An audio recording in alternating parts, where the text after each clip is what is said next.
For Oasis Audio, I'm Wayne Shepherd talking with Steve Arterburn, the author of Walking into Walls, 5 Blind Spots That Block God's Work in You. Steve, it's always good to talk with you. Thanks, Wayne. I love getting to spend time with you, too. Now, besides being a very successful author of numerous books, people likely have made the connection that you are the host of New Life Live, the daily radio program heard all over the country. So which came first, the writing or the radio ministry? Writing came first. I wrote my first book in 1984, or published my first book in 1984, and started doing radio around 1990. You're ever reinventing yourself, Steve. You have a new role, too, a new hat you're wearing, huh? Yes, I'm a teaching pastor at a church here in Indianapolis where I live with my 5 kids, and I love this church. I love getting to preach and teach, and it's just one of the best things I've ever done in my life. You needed one more thing to do, Steve. I did, but this has caused me to go deeper and look further, and I'm really excited about being here. I'm brand new. Yeah, well, that's pretty cool. I don't know if you've ever had that kind of role before. I know you've done a lot of speaking and even preaching from time to time, but never a role like this one, right? No, God has spared churches from me being involved, and so now it's at this stage of my life, it's wonderful to be here. Well, what else do we need to know about this author, Steve Arterburn? Most people recognize you from New Life and the radio program and your books, but what else do we need to know about you? Well, I think if there's anything, it would be that it's never too late, or God never gives up on you. You know, I have had my share of struggles, and I've been married, and wife had an affair and abandoned me and divorced me, and it just seemed like everything was over for me. But I never gave up on God. God never gave up on me, and truly experiencing blessings that I never dreamed possible. So I would just say to anybody struggling that my life is an example that God really is there for you. It doesn't feel like it very much or all the time, but He's there for you. He's still on your team, wanting you to heal, and He wants to revive your life and get you back to where you can serve Him and be an instrument for His kingdom. You're really living proof of that, aren't you? Talk about life today with your family. Well, I have a 20-year-old daughter who's in Azusa Pacific University as a soccer player, and Madeline is my adopted daughter, and she's one of the greatest human beings on the face of the earth. She is just, if you met her, you'd absolutely love her. She's one of those few kids that gets out of high school and into college without ever experimenting with drugs or alcohol and sex and all of that, and it's just a delight to be her dad. I did remarry after the divorce, and I have 2 bonus sons. One is 13, and one is 12, and they are the exception to every rule in step families. We love each other, care about each other, and I just kind of consider myself their bonus dad, and am blessed to have these boys in my life. And then my wife and I had 2 of our own kids. Solomon is age 4, and my wife has an extremely high IQ. And fortunately for Solomon, he inherited that. And at 4, he can read, add, subtract, count.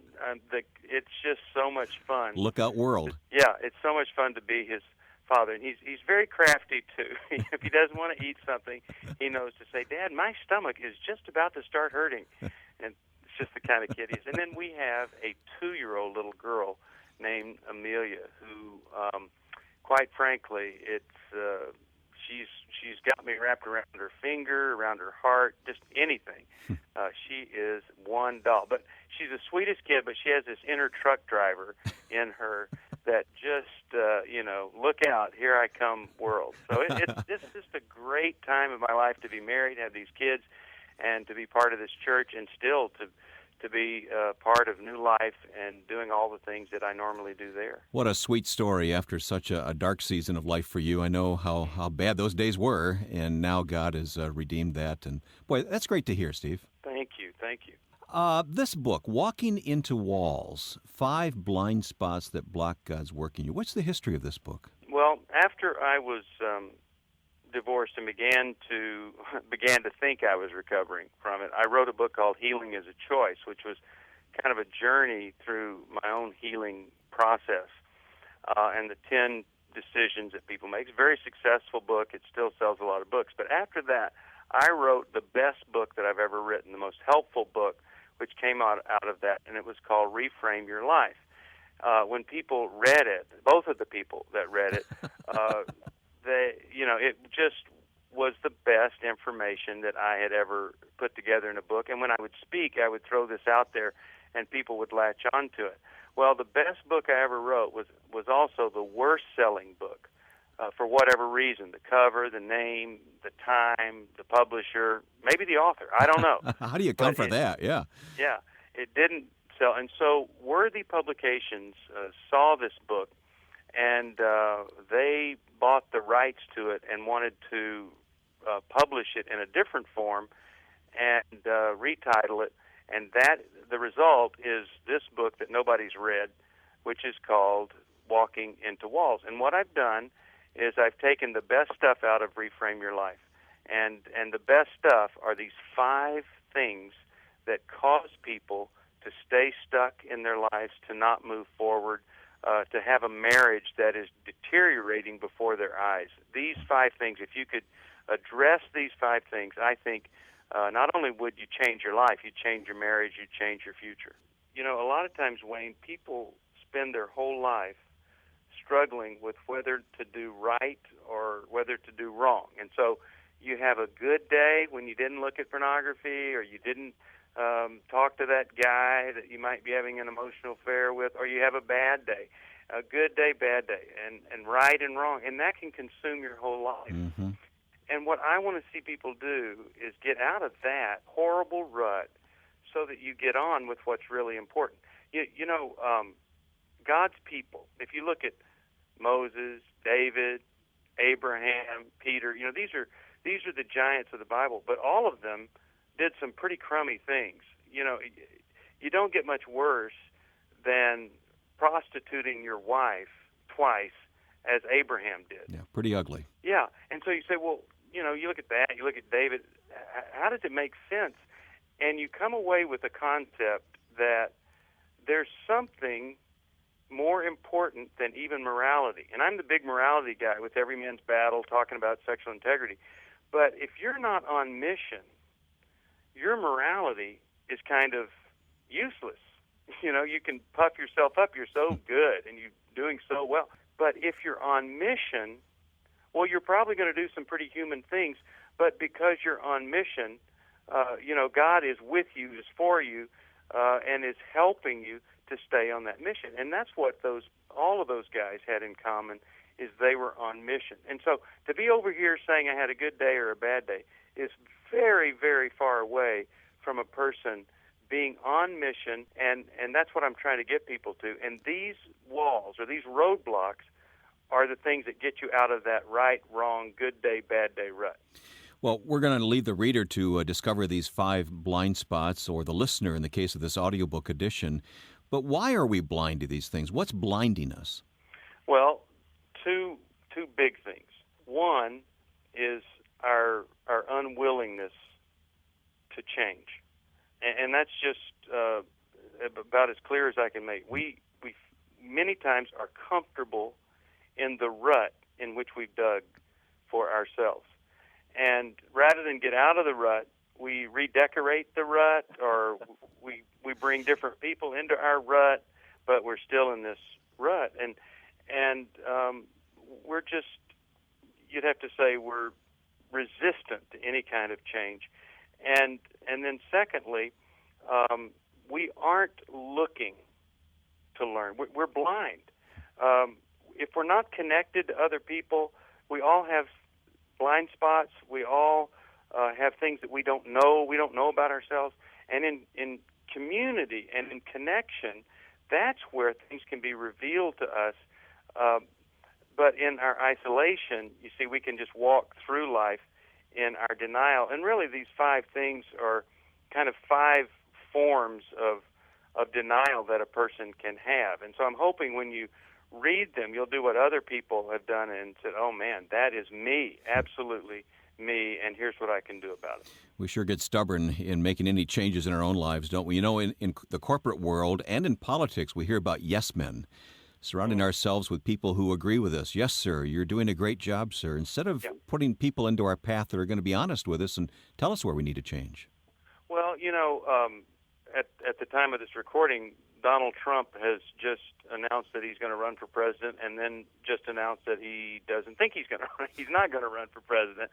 And I think, just watching him over the past couple of weeks, I think this wealthy man who doesn't have people confront him, who doesn't have people come up against him, all of a sudden he's got criticism and having to answer to somebody, and I just think, you know, that's a pretty different world if we're not used to it. And we can be the same way with our own little kingdom, where we put people around us that tell us what we want to hear. We love people pleasers that just want to make us feel better. But we can go through life missing life because we have not put people in place to tell us the truth. I am very fortunate, Wayne, to have people that work with me who are absolutely willing to tell me the truth. And I've got people at the assistant level who will say to me, you're not worth flying in for the airfare price, and it's just not worth it. Ouch, that hurts, doesn't it? Yeah, just had that happen this week. But it's absolutely, you know, it's true. And so I'd say if I had a strength would be listening to other people and being open to what other people say, the feedback. And I think that's why I still am in ministry, even though I've had some really crummy things happen to me. I've been accountable to people and open to people's feedback and continue to listen for God's voice.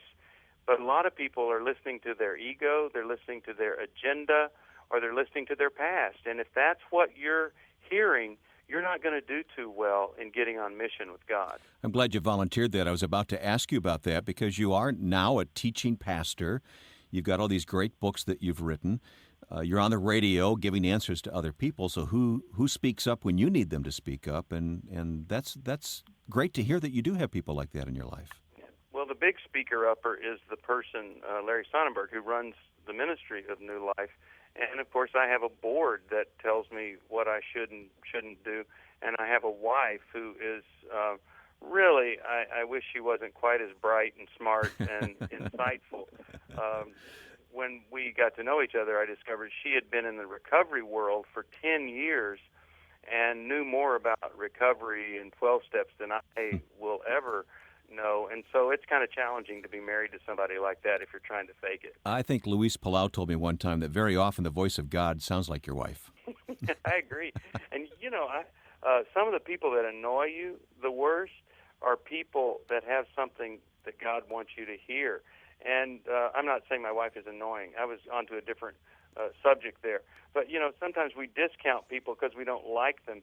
And yet if we would just stop and say, now, wait a second, what is the truth that person might be conveying to me? We might learn some stuff that could change everything. So we build our own walls, don't we? Well, we do. And, you know, one of my favorite funniest home videos, and which is something that we watch around our house because we like to laugh, and quite frankly, it's good television.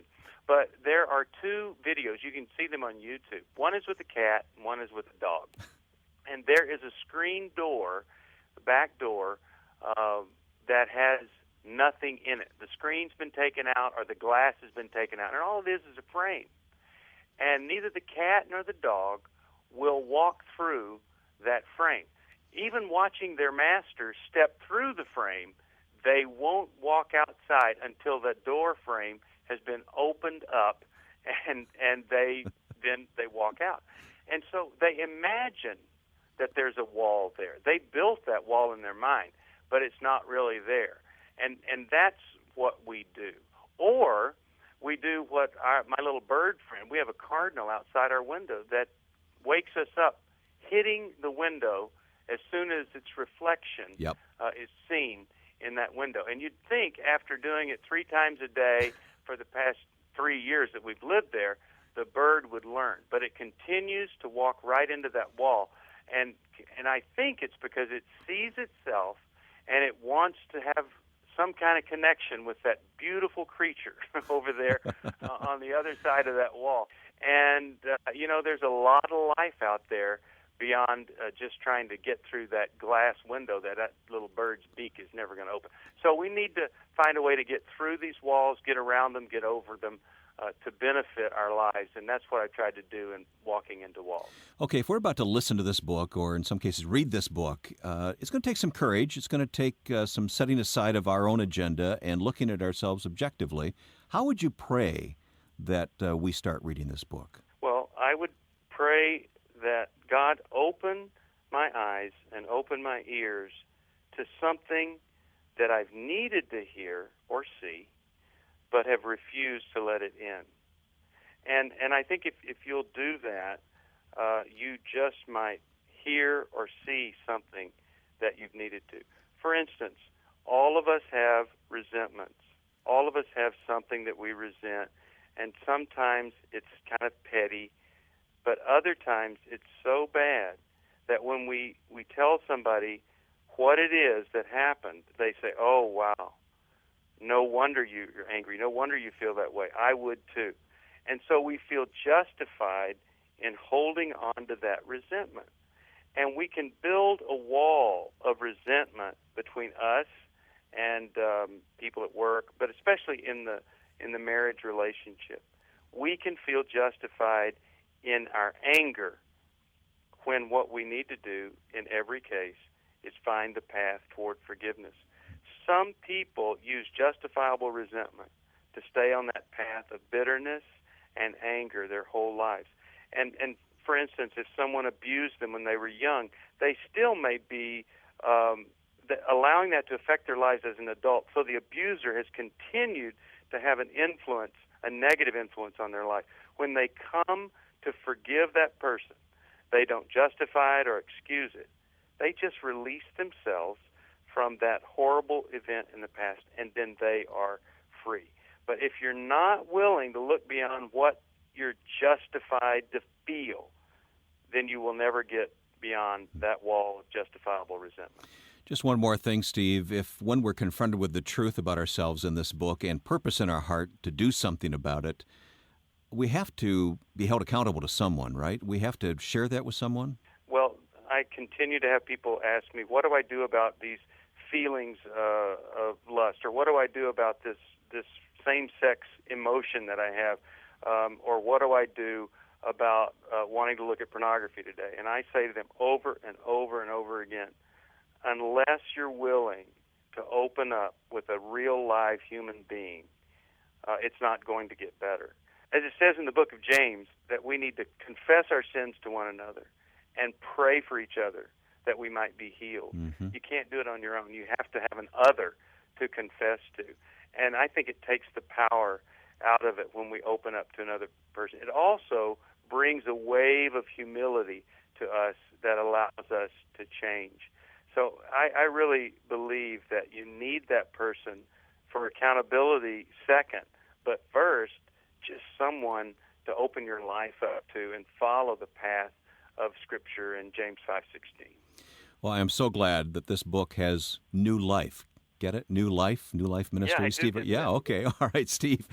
It's always a pleasure to talk with you, Steve. You're so helpful in our lives, and God's using you as an author and a speaker, radio guy, and now teaching pastor in Indiana. Steve Arterburn, the author of Walking into Walls. Steve, thanks for your time today. Oh, thank you, Wayne. For Oasis Audio, I'm Wayne Shepherd.